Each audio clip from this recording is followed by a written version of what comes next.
Hello बच्चों, कैसे हो? आपका स्वागत है त्रिपान स्टडी सेंटर में। आज जो हम करने जा रहे हैं क्लास 12वीं political science security in a contemporary world.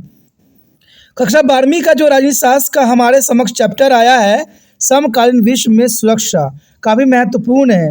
इसमें हम कुछ क्वेश्चन को उठाएंगे जो कि काफ़ी महत्वपूर्ण रहेगा एग्ज़ाम व्यू से। ये जो क्वेश्चन आपके समक्ष प्रस्तुत होगा वो हिंदी इंग्लिश दोनों ही माध्यम में यहाँ समझाया जाएगा और आपको स्क्रीन पे दिखेगा भी, हिंदी भी दिखेंगे, इंग्लिश भी दिखेंगे। तो ये काफ़ी महत्वपूर्ण आपके लिए बन जाता है।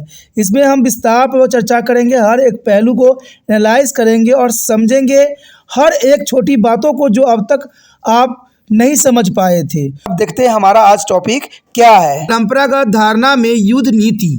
देखिए, ये काफ़ी महत्वपूर्ण पॉइंट बनता है कि सुरक्षा की परंपरागत धारणा में युद्ध की क्या नीति है।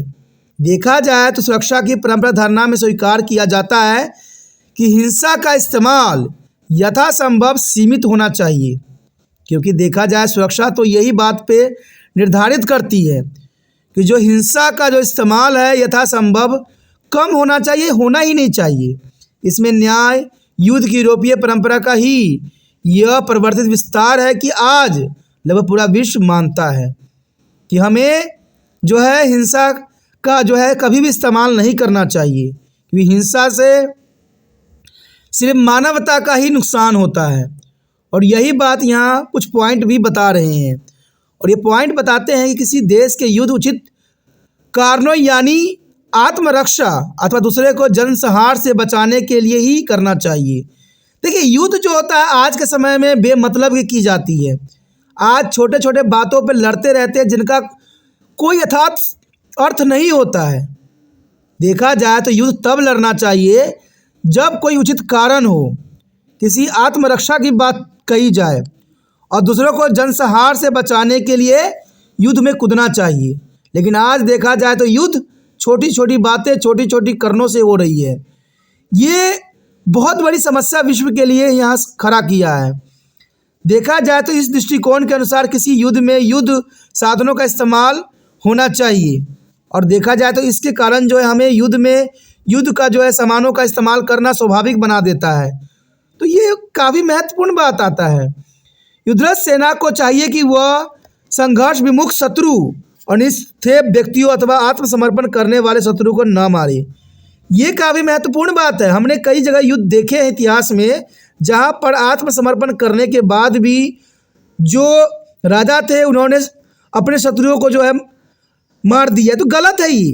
कहते युद्धरत सेनाओं को चाहिए कि वह संघर्ष विमुख शत्रुओं और निहत्थे व्यक्तियों पर न आक्रमण करे।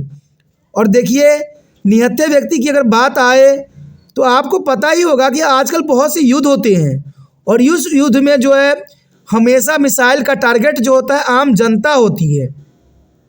मेरा एक विचार है, क्या आपको आम जनता ने ऐसी बातें बोली थी जिसके कारण युद्ध खड़ा हुआ? युद्ध तो खड़ा होता है किसी व्यक्ति के विचारधारा के कारण, और व्यक्ति के विचारधारा कुछ भी हो सकते हैं। जनता किसमें क्या कसूर थी? लेकिन कहते हैं मिसाइलें और तोपों का जो यहाँ पर मुख होता है आम जनता की तरफ ही होता है। और आपने देखा होगा अभी कितने भी युद्ध देखे होंगे, इसमें जो है बड़े बड़े राजनीतिक नेता के महल नहीं ढहते हैं, नहीं टूटते हैं, आम जनता के ही घर का नुकसान होता है।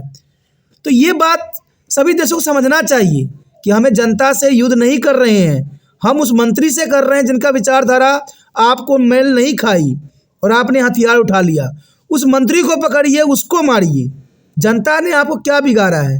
और ये प्राकृतिक जीव जंतु ने क्या बिगाड़ा है, या प्राकृतिक के पेड़ पौधे ने क्या बिगाड़ा है जो आप उसको ही तहस नहस करने में लगे रहते हो? गिराना है तो उस व्यक्ति पे गिराइए जिसका विचारधारा आपको मेल नहीं खाई और जिस विचारधारा के कारण आपने इस युद्ध को जो है संघर्षमय बना दिया। तो ये काफ़ी महत्वपूर्ण बात है कि युद्धरत सेनाओं को चाहिए कि वो संघर्ष विमुख शत्रुओं, निहत्थे व्यक्तियों अथवा आत्मसमर्पण करने वाले शत्रुओं को न मारे, उनका जो है सुरक्षा मुहैया कराएं। तो ये काफ़ी महत्वपूर्ण बात यहाँ पर बनता है। उसके पश्चात आता है सेना को उतने ही बल का प्रयोग करना चाहिए जितना आत्मरक्षा के लिए ज़रूरी हो, और उसे एक सीमा तक हिंसा का सहारा लेना चाहिए। देखिए, काफ़ी महत्वपूर्ण बात है कि यहाँ पर काफ़ी महत्व रखता है कि सेना को उतना ही बल का उपयोग करना चाहिए जितना आत्मरक्षा के लिए ज़रूरी हो, और उसे एक सीमा तक ही हिंसा का सहारा लेना चाहिए। लेकिन ऐसा नहीं होता है। ये बात तो चलिए विश्व स्तर पर बात मैं कहूँ, लेकिन आज देखा जाए तो छोटे लेवल पे भी इसी तरह के हमें देखने को मिलता है। अगर किसी क्षेत्र में दंगा फसाद हो जाए और पुलिस वालों को यह अथॉरिटी दे दिया जाए कि वो जनता को डंडे मारे, उर्दू को डंडा मारे, तो वो आम जनता वृद्ध को भी नहीं छोड़ती हैं, और ये आम बात है। मैंने देखा था जब कोरोना वायरस का समय था, कोई व्यक्ति अगर इमरजेंसी में भी कहीं जा रहा था तो पुलिस वाले कहते आंख बंद करके उस पर जो है लाठी चार्ज कर रहे थे। ये नहीं देख रहे थे कि कौन किस काम से जा रहा है, कितनी महत्वपूर्ण हो सकती थी। इवन कि कभी पुलिस को अगर अथॉरिटी मिल जाए इन लोगों पर डंडा बरसाने का, तो ये नहीं सोचती है कि वृद्ध है कि कौन व्यक्ति है, चाहे बच्चे हैं। कोई बंदा अगर उस रास्ते से गलती से गुजर भी गया ना, तो उसको भी नहीं छोड़ती है। ये गलत अथॉरिटीज होती है। कहते हैं आप अपनी शक्ति में इतना चूर ना होइए कि जनता ही आपको नज़र ना आए। अरे हो सकता है कोई व्यक्ति गलती से उस क्षेत्र में चला गया हो, उसको पता ना हो, तो इसका मतलब ये कि आप उस पर डंडा बरसाने लग जाइएगा। ये तो कई जगह पे हमें देखने को मिला है, और आज ऐसा ही होता है। कहते हैं जिनके पास अथॉरिटी होते हैं वही सबके बाप बन जाते हैं, और वो अपनी अथॉरिटी का गलत उपयोग करते हैं, और ये हमारे समाज का एक सबसे बड़ा कुरीति है। लेकिन यहाँ चाहिए कि सेना को अपने बल को उतना ही प्रयोग करना चाहिए जितना आत्मरक्षा के लिए ज़रूरी हो, और उसे एक सीमा तक हिंसा का सहारा लेना चाहिए। ये नहीं कि इतना हिंसा करो कि लोग ही आपसे डरने लग जाएं। कहते हैं लोग के लिए आप बने हो और आप ही लोग को डरा रहे हो, तो कैसे जीवन जिया जा सकता है? संभव नहीं है। देखा जाए तो सुरक्षा की परंपरा धारणा इस संभावना से इनकार नहीं करती है कि देश के बीच एक न एक रूप में सहयोग हो। इसमें सबसे महत्वपूर्ण है कि निशस्त्र और निशस्त्रण तथा विश्वास की बहाली।